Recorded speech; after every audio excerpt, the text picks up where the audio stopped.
smartphones at a particular time. I Right. have prepared my own schedule. So you deliberately, intentionally use that smartphone, right? Yes. Okay, right.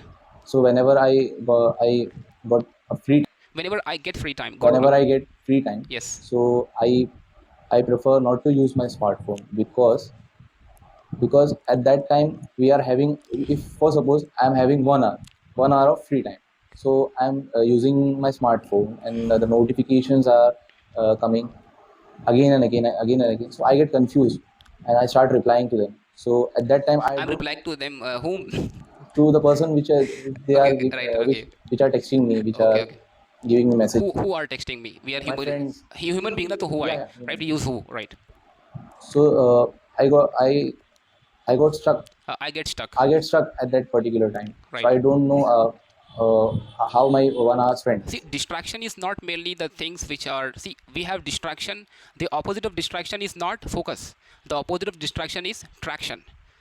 Distraction means something which moves me away from my intended task at hand, right? So for example, I'm having a recording session right now. Somebody, that I can hear the clattering sound outside in the market, and suddenly I move there and I stop doing this one, right, which is my intended task. So it's a distraction for me. But it doesn't have to be distraction all the time. There are things, for example, I am doing gym right now and people are playing the background sound. Is it a distraction? I don't think so. It will be attraction, which is helping me do better, right? So can be attraction and distraction. So the managing both the things is attention economy. I'm sorry, I'm going somewhere else.